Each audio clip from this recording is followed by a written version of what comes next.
All right, good morning, everybody. Thank you for joining us today. My name is John Ellis, and I'm the director of the Michigan Chemistry Council. Welcome to this morning's program, the integrated toolbox needed to respond to PFAS investigation requests. And a very big thank you to our presenters from Barnes & Thornburg, LLP, and Barr Engineering Company for bringing us this content today.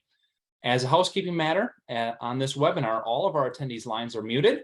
We do encourage you to submit questions using the chat or Q&A features on your Zoom webinar screen. Hopefully, if you're familiar with how those work.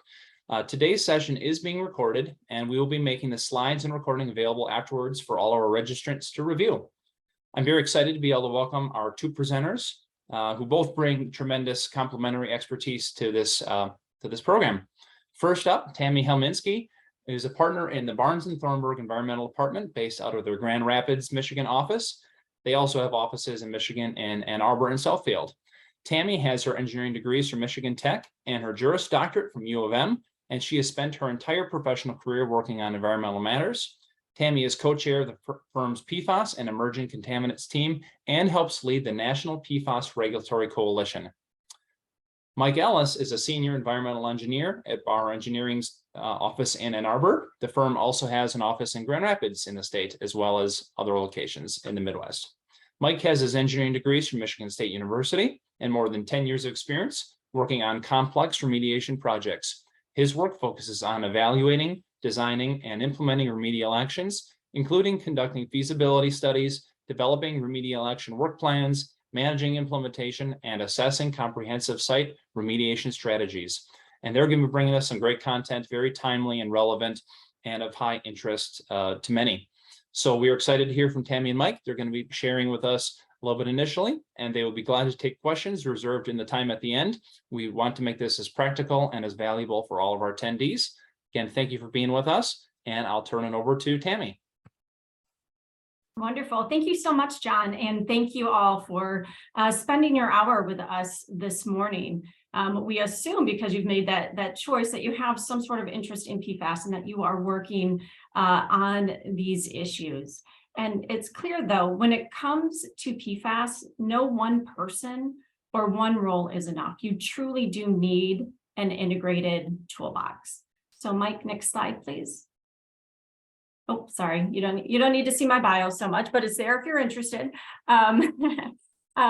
Since I've been presenting on PFAS for over the last, almost 5 years now, it's been clear that people can get easily overwhelmed when trying to explain the wide-reaching and ever-changing nature of PFAS issues. So I put together this graphic to attempt to put it all on one page and to show all of the tools that you truly do need to address PFAS issues and to show how these tools are integrated.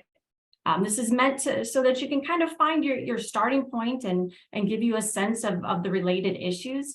And here's the really big deal of what I've been trying to convey with this graphic is to show that whatever place you start from, it can have impacts on the other aspects as well. For example, if you are looking at, a technical issue, maybe you work in wastewater treatment operations and you're trying to figure out, do we have PFAS we need to deal with, or you have PFAS you need to deal with? Well, you need to understand, what are the regulatory requirements, not only what are they now, but what could they be? And you need to understand what technical tools are even available to help you meet those regulatory requirements. Taking a different example, there's a new legal requirement that you hear about, and you're trying to figure out, okay, well, what does that mean for my operations? And what technical tools do I need to be even able to meet that regulatory requirement? So when you have a development in one of these areas, it can easily affect all of the others. And as we know, and as we've been living, this truly is a dynamic system with new developments happening all the time. It has been, it will continue to be, as we all know, the regulatory landscape and technical developments are far from being settled and still very much under development. And this is, why I really appreciated teaming up with Barr on this presentation, because you do need an integrated toolbox. I mean, you have the legal and the technical, and your business decisions all represented by these big circles. But there's one piece that I want to make sure and highlight that's not really under my legal expertise, or is not necessarily under Mike's technical expertise, but you'll see it represented for each of these three main areas on this graphic. And that's risk communication, because whether you're dealing with business impacts of your organization, whether you're dealing with new legal developments, or whether you're dealing with technical developments or technical questions, that risk communication piece is so important with PFAS. We see so much confusing language and conflicting terms being thrown out in the press, or being thrown out even in proposed regulations or proposed statutes. So to be able to understand and appreciate that risk communication piece is really critical, because certainly, I've had to try to explain to clients, wait, PFAS aren't just, it's not just one chemical. And then try to even further explain, wait, it's thousands of chemicals. How do we even wrap our arms around this? Or even just questions that maybe we here in Michigan, we do have, regulatory requirements such as, drinking water, maximum contaminant levels. But they're different than what are in other states, or what EPA may be talking about. So how do you explain the differences? And maybe, again, it's just talking internally to your client, or talking to your leadership, or it's talking to the community. But it's really critical that no matter which of these maybe three buckets you fall under for PFAS on this dynamic, you appreciate the risk communication elements that are important to that, and you make sure that that's part of your tools that you have, in your toolbox. Because again, it really it does take integrated tools to, wrap your arms around this complex PFAS dynamic and to respond to PFAS issues. Next slide, Mike. And to give you some examples of why this toolbox is so critical, it's important to understand and appreciate all the different ways that PFAS issues can arise. I, along with others in our firm, we obviously do a lot of work dealing with PFAS and, in various states and, across a wide range of industries. And, since 2019, our firm has administered the PFAS Regulatory Coalition. We have, over 24 members, various companies, municipalities, trade associations. We share information on PFAS technical and regulatory developments across the country. And, we see PFAS matters arise in so many different ways, but these are examples just here from Michigan. And you can get a sense of how important having multiple tools are. For example, maybe PFAS issues have arisen during a more regulatory process, such as, as we all, most of us have lived through the industrial pretreatment program that Michigan kicked off in early, 2018. Just thinking about that issue, maybe it was your regulatory compliance folks that really keyed into it, but you quickly needed to look at your wastewater treatment operations. You needed to understand the technical issues. Perhaps you needed to have some, government affairs assistance as you, were working with, the POTW, for which you may have been be discharging through a pretreatment permit.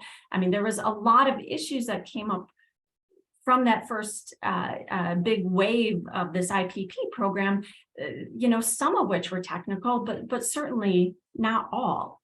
I also have due diligence listed on this slide, buying and selling properties or companies. Maybe that typically is handled by, other folks, real estate folks, or folks that don't always, focus on regulatory compliance issues full time, but all of a sudden they have this PFAS issue that came up. And so you need to make sure and involve, your legal and your technical when trying to deal with those issues, and perhaps even insurance as well. And some more splashy ways that these have come up. We've had client PFAS issues first show up on the evening news. And certainly, some of the first people you bring on board, are obviously your technical, your legal folks, but that risk communication piece, that public outreach, that,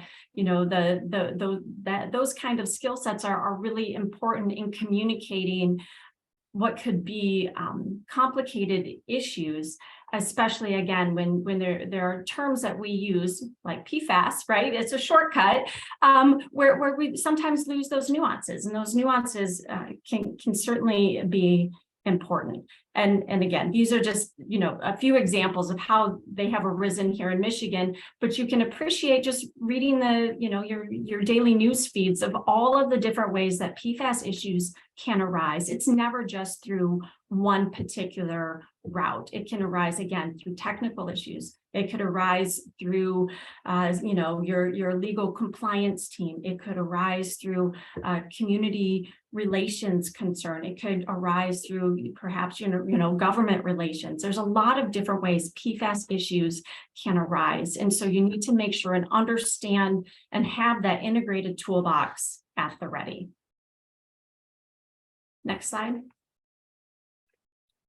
And so just over the last, few years, just wanted to highlight some of the key tools that we have found have been critical in managing the PFAS issues in those various ways that they can arise.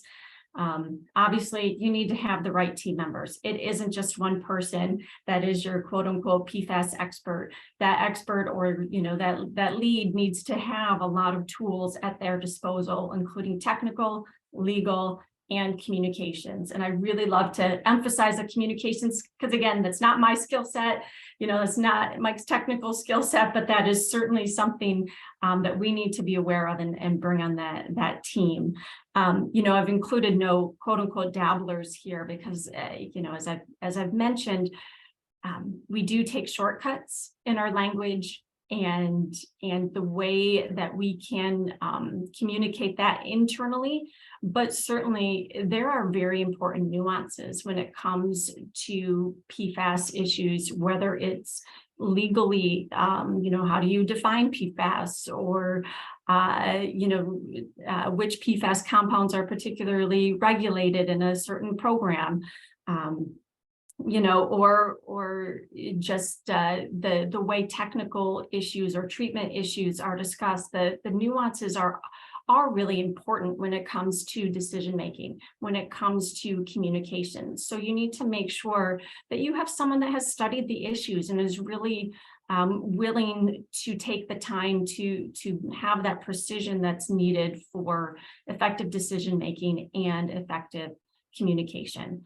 And of course, in this ever-changing, ever-developing regulatory environment and litigation environment as well, it's important that you do work with counsel because especially when you're dealing with situations where there's potential threat of litigation, to make sure you have appropriate confidentiality tools to do your risk assessment, to figure out what issues you may need to deal with, to work with. The last tool that I put on here is to employ a logical stepwise approach. If you have a PFAS issue that has arisen, especially if it's in some splashy way, it can be a normal reaction to want to respond right away, to have something that just responds to the moment as opposed to stepping back and really being strategic and thinking about the bigger issues. And again, that's why, understanding from the beginning, this big toolbox that you need, this big toolbox that you have at your disposal to focus in on those issues and to really have that reasoned approach if you're faced with, a request for further PFAS work. So I've provided you this overview of the broad set of tools that are needed. I'm going to turn it over to Mike now, and he's really going to focus in more on the technical tools. So I'm excited to listen to Mike's presentation, and we will talk further with questions when he is finished. Yeah, thank you, Tammy, and thank you for the introduction, John. And to start, I just want to kind of echo what Tammy mentioned in the beginning of her portion of the presentation, that we found it really appropriate to format the presentation in this way, where we have a teamed approach, because we find that pretty representative of how these projects are implemented. Many of the PFAS projects we work on, we're working with our client's legal counsel or through an attorney. So we thought this format for the presentation would really be representative of how these projects are implemented. With that being said, I'll start into a summary of the technical considerations for your integrated PFAS strategy. And to start, I just wanted to discuss some potential sources of PFAS, then move into a discussion of fate and transport mechanisms, and then conclude with remediation technologies, and then a few quick project examples. And for the first portion of this presentation, I'll use this conceptual site model figure here to highlight a few of the talking points when we're talking about PFAS sources and transport mechanisms. So sources of PFAS can be generally categorized into primary sources and secondary sources, where primary sources are facilities where PFAS containing chemicals were used or produced. Examples of these could be manufacturing facilities. And as I'm sure most of us are aware, PFAS were used fairly ubiquitously in the manufacturing industry for a number of years. So manufacturing facilities that could be sources of PFAS can include things like electroplating facilities, textile manufacturing facilities, paper mills, and a variety of others. Other primary sources of PFAS can include facilities where aqueous film forming foams, or AFFF, was used. There are a number of facilities that had required the use of this foam and had periodic fire response training exercises where this foam was discharged into the ground surface. So these facilities can be things like Department of Defense sites, petroleum refineries, or airports. Another type of source for PFAS is secondary sources, and this can be thought of as conduits for PFAS. So they may receive PFAS impacted media through what kind of waste streams they're taking in. So some examples of secondary sources are wastewater treatment plants, waste management facilities like landfills, incinerators, or recycling facilities, and then farm fields or other portions of land where biosolids were applied.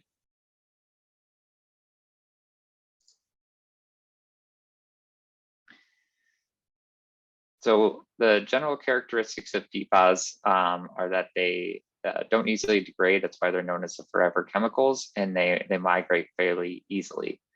And because of those characteristics, there are a number of release or transport mechanisms associated with PFAS, and you can see some of those primary mechanisms listed out on the right-hand side of this slide.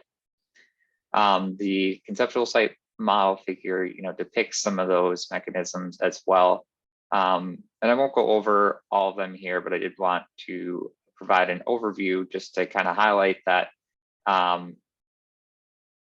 there are a variety of different transport mechanisms for PFAS, and what transport mechanisms are relevant to the site really depend on site characteristics and how PFAS was used at that facility.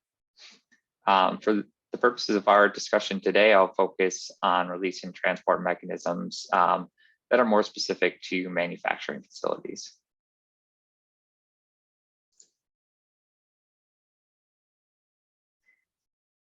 So as I mentioned, there's PFAS has historically been used in a variety of manufacturing processes. And there's a number of ways to kind of start to evaluate whether or not a manufacturing facility may be a source of PFAS. And there's a couple different ways that are listed out on the right-hand side of this slide, and I'll kind of go through what those are. So NAICS codes are a way that can be used to determine if a facility is a potential source of PFAS in information that's been distributed by federal and state regulatory agencies. They categorize industries by their NAICS codes and highlight which NAICS codes may be representative of industries that historically use PFAS containing chemicals. The particular processes that are completed at a facility could be an indication of whether or not that facility is a source of PFAS. So when evaluating processes at a facility, it's important to look at the chemical inventory. So what chemicals historically had been used and are in use at the facility, and what other material inputs they have. And then it's also important to develop an understanding of what operations are being conducted at that facility, where they're generating waste and how that waste is managed or discharged. Permits that a facility holds can provide insight into how or if the facility is a potential source of PFAS. So for example, if a facility holds an industrial pretreatment program or IPP permit, like Tammy was mentioning, that could be indication that there's a waste stream that's being discharged offsite, and that waste stream may need to be evaluated for PFAS. And then finally, there are certain federal and state policies that will require monitoring for PFAS, and through those monitoring programs is a way to evaluate if a site is a source of PFAS.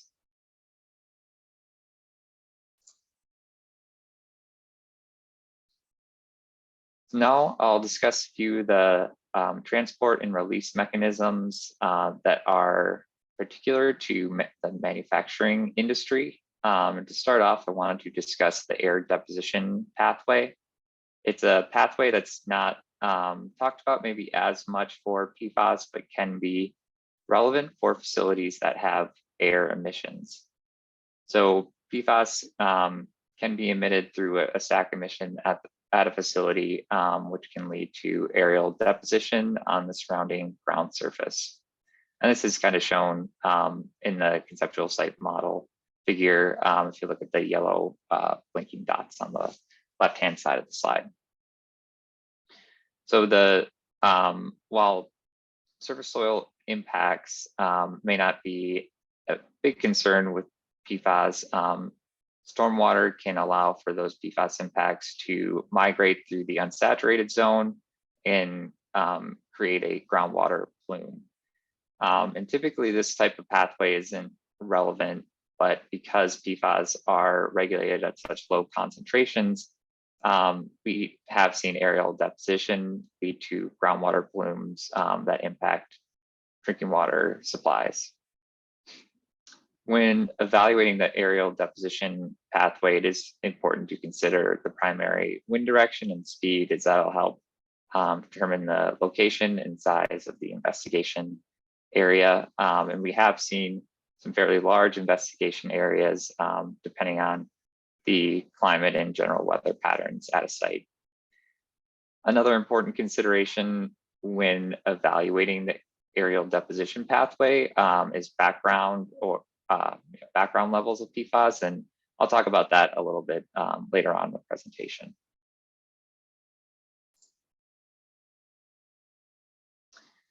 Another relevant potential pathway for manufacturing facilities is stormwater.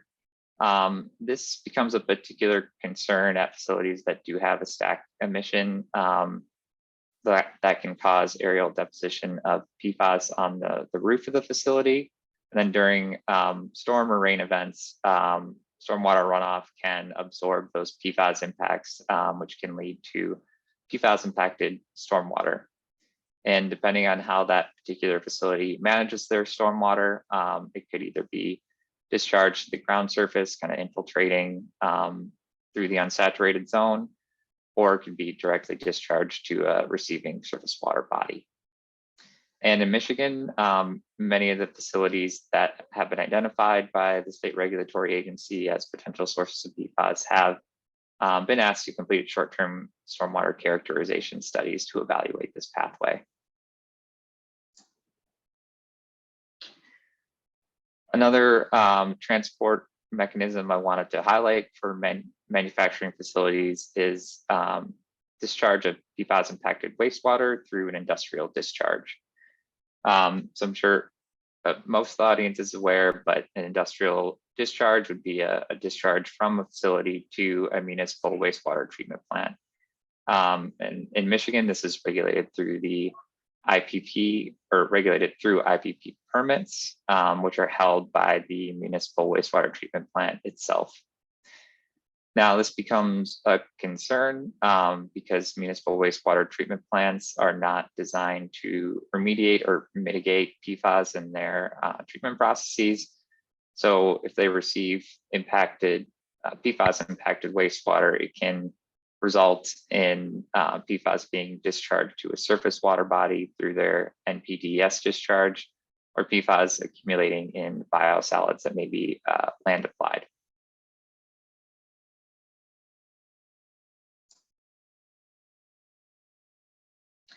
I did want to touch just briefly on relevant exposure pathways and toxicological information associated with PFAS.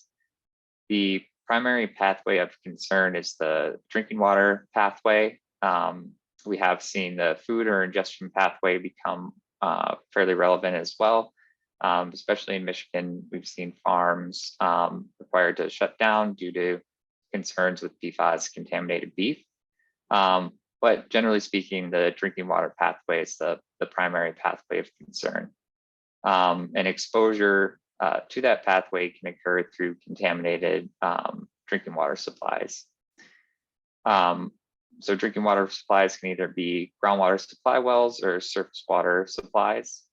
And in Michigan, many of our municipal drinking water supplies have been monitored and evaluated for PFAS, but a significant portion of the population is supplied through private drinking water supply wells, and those are typically only evaluated if the private residence is in a known area of PFAS impacts. Additionally, surface water can be used as drinking water supply sources, and in Michigan, this is primarily the Great Lakes are the surface water drinking water supplies that are used, but there are some municipalities that use smaller surface water bodies as their drinking water supply, and that can mean they're more susceptible to PFAS impacts.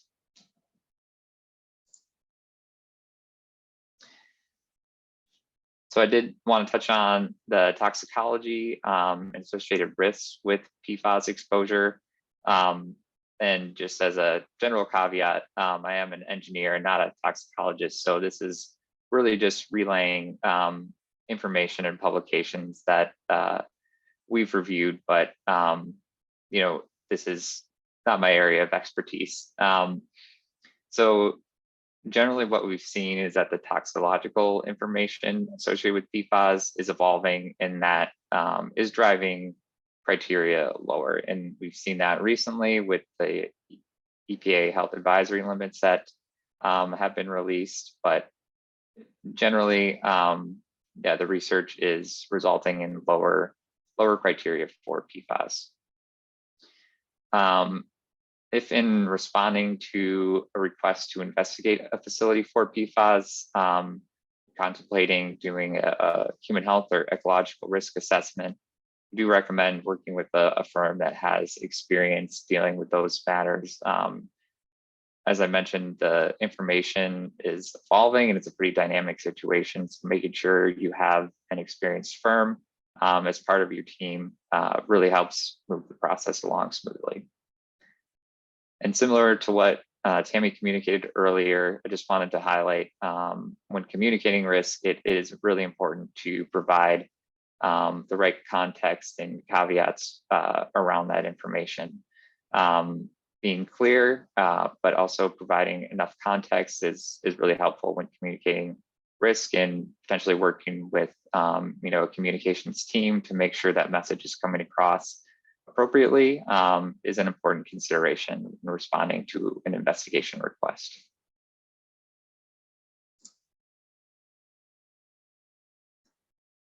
So before moving into a discussion on remediation options, I did also want to discuss the concept of source differentiation. As I mentioned previously, PFAS were used pretty ubiquitously in the manufacturing industry for a number of years. So there is a potential for there to be a number of sources when there's widespread PFAS impacts that are being investigated.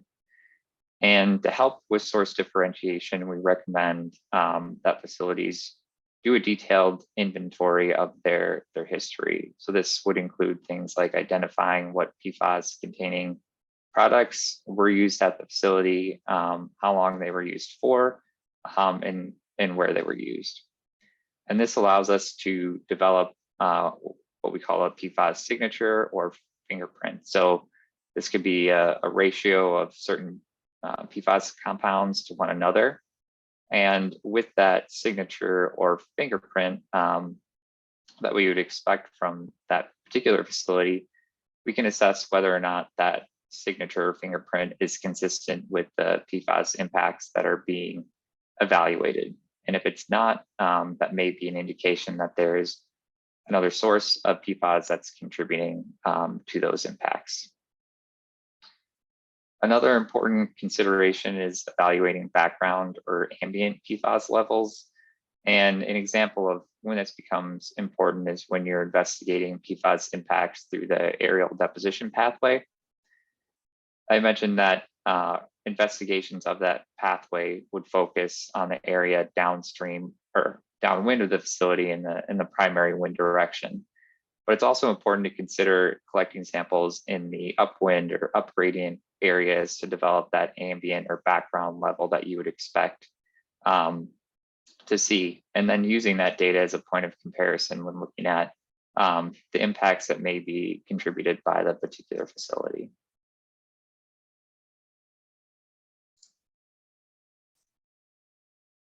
So now I'll move into a discussion on remediation technologies. And to start things off, I wanted to have kind of a broad discussion of the types of remediation technologies that are available for PFAS. And these can generally be categorized into separation technologies and destruction technologies. So separation technologies can be considered a remediation technique that concentrates PFAS into smaller volumes. And a generalized schematic of what this technology could look like is shown in the upper right-hand portion of the slide. So you have media that's impacted with PFAS being input into that treatment technology, and then the outputs are media with a lower concentration of PFAS, but then a waste stream that may be concentrated with PFAS. And management of that waste stream is an important consideration when evaluating that remediation technology and may require disposal. So I'll talk about disposal options a little bit later as well. The other general category you can lump remediation technologies into is destruction technologies. So a general schematic of what this would look like is shown in the bottom right-hand portion of the slide. And generally you would have PFAS impacted media being input into the treatment technology, and then the output is just that media with a lower concentration of PFAS.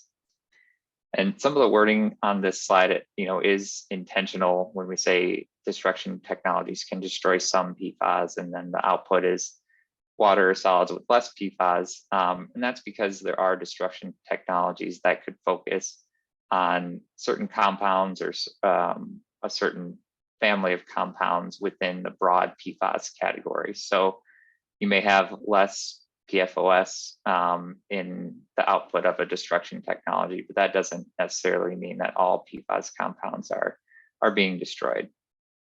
So destruction technologies can include things that transform PFAS compounds into other PFAS, or what we would, I guess, more broadly think of as destruction, which is breaking the carbon fluorine bonds of PFAS and changing the chemistry. So I did want to highlight a few of the more relevant separation and destruction technologies that we consider for facilities. Starting with separation technologies, and some of the more common or widely applied technologies include sorption media like granular activated carbon or ion exchange, and then membrane filtration, which are things like nanofiltration or reverse osmosis. Some less commonly applied separation technologies include foam fractionation, and you can see a schematic of that in the bottom right-hand side of the slide. And there are a number of technologies that are more in the bench or pilot scale phase, and those can be categorized into thermal separation, biodegradation, coagulation, flocculation, or desorption technologies.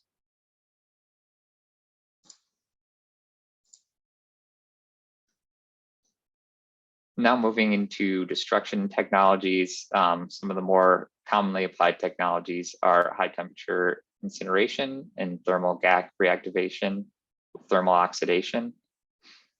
Some less commonly applied technologies are supercritical water oxidation and gasification with thermal oxidation.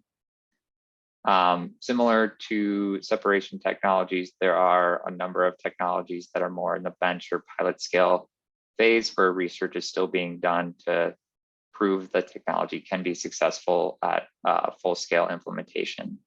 And those can be categorized generally as oxidation, biodegradation, or thermal destruction technologies. I did want to include a kind of a synopsis of how destruction technologies compare to one another. So you can imagine this slide as a graph with oxygen and pressure representing the x-axis on the bottom of the slide, and then higher oxygen and pressure as you move from left to right across the slide, and then temperature representing the y-axis. So in the middle of the slide now, you can see a few more conventional drying or destruction technologies that you may be familiar with. So things like conventional biosolids incineration, biosolids drying, and the cleaning cycle in your oven. These are shown in red because they do not, they're not effective at destroying PFAS, but wanted to provide these to give some context as to how they compare to the destruction technologies that do work for PFAS destruction. So there are a few technologies that work in environments that have oxygen. Those would be high temperature incineration or thermal oxidation, and then supercritical water oxidation. And then technologies that operate in a low or no oxygen environment include thermal GAC reactivation, gasification, and pyrolysis.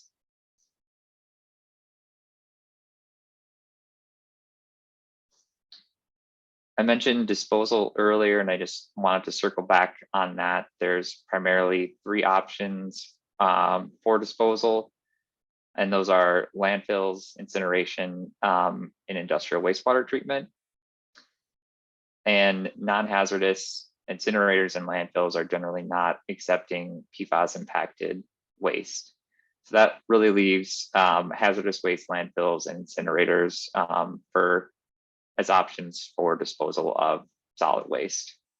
The number of hazardous waste landfills and incinerators in the US is fairly limited. So transporting waste to those facilities can really increase the disposal costs.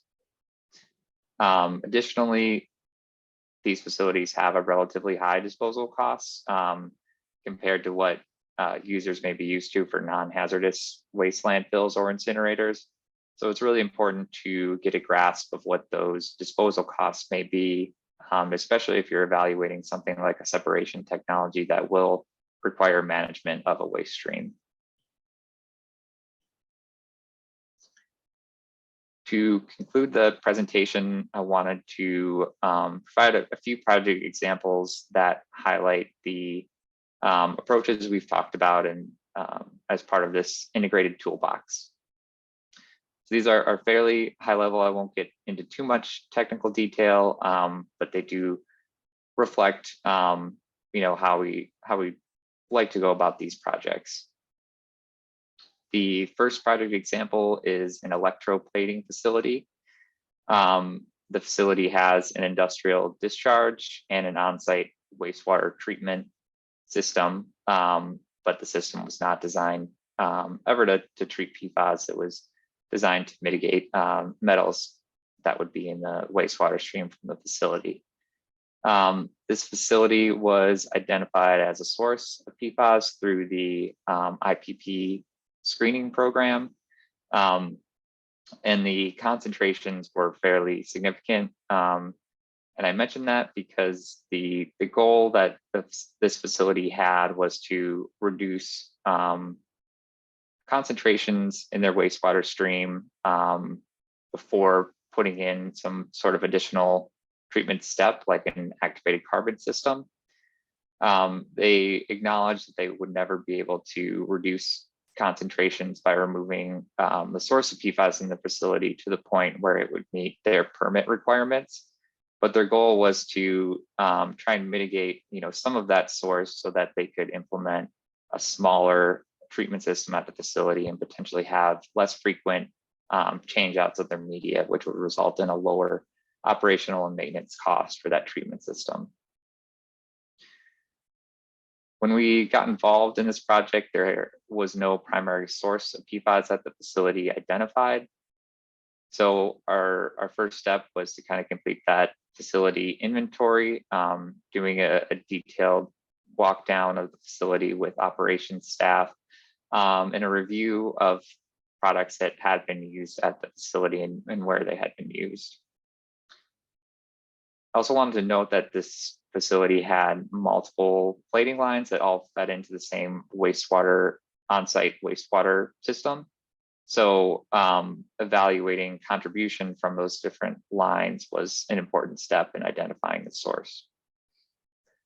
Through our discussions with on-site staff, we identified a potential source of PFAS at the facility. And through additional sampling efforts and implementation of some flow meters, we were able to estimate the contribution of that particular source to the on-site wastewater treatment plant, and found that that source was contributing over 90% of the mass of PFAS that was observed in the discharge from this facility. So with that information, it allowed our client to concentrate their source reduction efforts on that one particular process at the facility, and reduce concentration so that they could implement a smaller wastewater treatment system and reduce the frequency of their media replacement.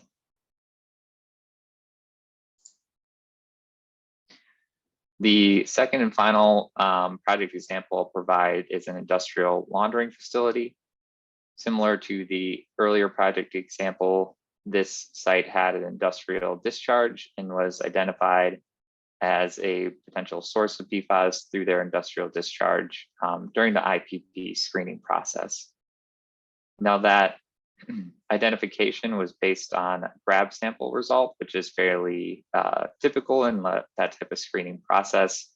However, this facility takes in textiles from a variety of different industries, and the textiles they take in change on a daily basis. So we hypothesize that grab sample result may not be representative of the facility's overall contribution to the wastewater treatment plant they were discharging to. Additionally, we completed a detailed facility inventory and looked at products that had historically been used at the facility along with products that they were currently using, and didn't identify an obvious source of PFAS at the facility. So we hypothesized that the source of PFAS may be solids or materials that are dislodged from the textiles that they take in.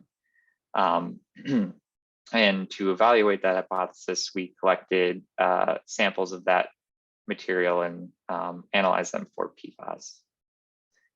Additionally, we completed a weekly composite sample from the facility to better evaluate the overall contribution to the wastewater treatment plant. The results showed that the solids removed from the textiles that the facility was taking in had significant concentrations of PFAS. So those were identified as a primary source of PFAS at the facility, which meant that this facility was really a secondary source or a conduit and not a primary source. Additionally, the results from the weekly composite samples showed that concentrations of PFOS and PFOA were below the permitted criteria.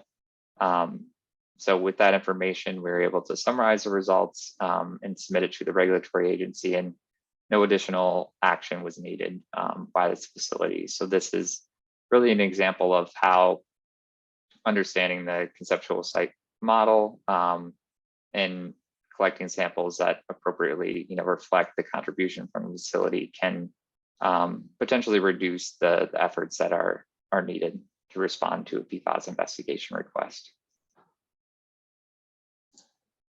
And with that, people open it up to questions. Yeah, and while John is seeing what questions may have come in, I just want to make an observation about Mike's presentation.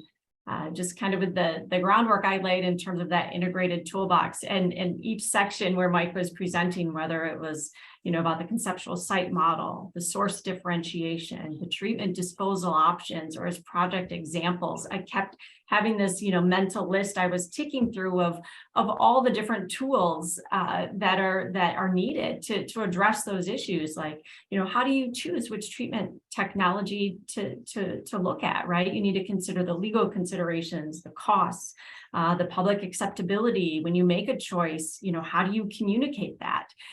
So thank you, Mike, for your comments. I don't know if anybody else had that reaction, but again, I was just ticking through all those integrated tools that are needed to address all of those different issues that Mike went through. So thanks, Mike. Mm-hmm.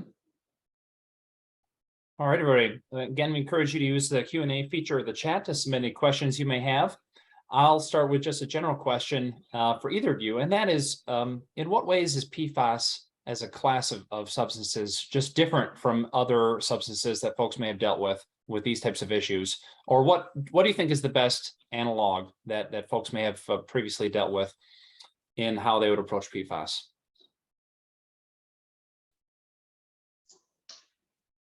Well, I'll take a stab at this one. It's hard to come up with a good analog. I certainly have not seen a good comparison in my over 20 years of working in the environmental world here in Michigan. I know some folks point to PCBs, for example. I know other folks point to 1,4-dioxane, but I don't think either of those have obviously the class of compounds is not as large, and they certainly did not have the same widespread uses in our commerce, obviously, because it's not just in manufacturing processes, but these are widely used in personal and other products.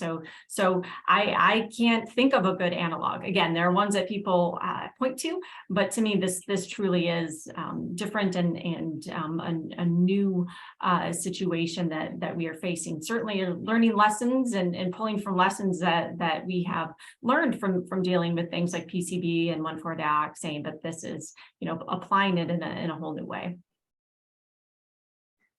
Yeah, I would agree with Tammy. I don't think there is a great analog. I think, from a strictly technical perspective, there are certainly unique characteristics with PFAS that need to be considered when performing an investigation or remediation. But, some of those characteristics are now well understood. So in general, developing a conceptual site model and designing an investigation is maybe not too much different than other compounds, but there are some unique characteristics of PFAS that need to be considered when doing that. And as Tammy mentioned, we throw around the term PFAS pretty broadly, but it does represent a class of thousands of chemicals, and typically we're looking at only a very small subset of those. So understanding what are the implications of that, PFAS that we're not looking at or maybe aren't regulated at this time is important. Great, thanks. Another question I think that comes up as towards maybe a future issue was about EPA and potentially designating PFOA, PFOS, or other PFAS as CERCLA hazardous substances. And so maybe Tammy's question for you, but how do you think that would impact these types of determinations? Yeah, that's obviously an issue that is very top of mind for everyone.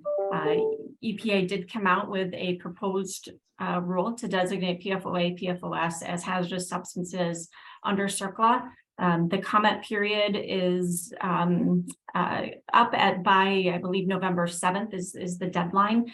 There have been numerous requests to extend that comment period, but EPA has not yet responded to those. And it would seem that they would need to do that pretty quickly because November 7th is coming up in just a few short weeks here. And the EPA has never done this before. They have never exercised their authority under Section 102 to specifically designate certain compounds. The definition under the statute refers to compounds regulated under other statutes. So this is the first time they are undertaking this analysis and this proposal. And they have said as well that is, after the comment period closes on this proposal, they are going to open up, a new comment period for considering whether other PFAS compounds should be designated as hazardous substances. And this is really an important issue on a number of ways because EPA has been tasked with regulating PFAS compounds in a whole variety of ways. You can read their, PFAS roadmap and see their ambitious deadlines. It's not just EPA, though, that is trying to address this. A lot of other federal agencies have their own charges to address PFAS. But when it comes to CERCLA in particular, the proposed rule is very narrow in what it defines as the costs and benefits of this proposed designation.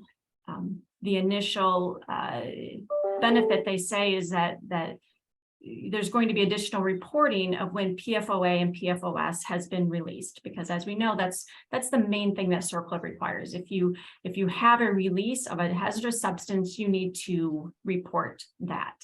And they say that the corresponding cost is going to be relatively low. It doesn't cost much to make a call to report that there's been a release. But then it characterizes certain things as indirect benefits.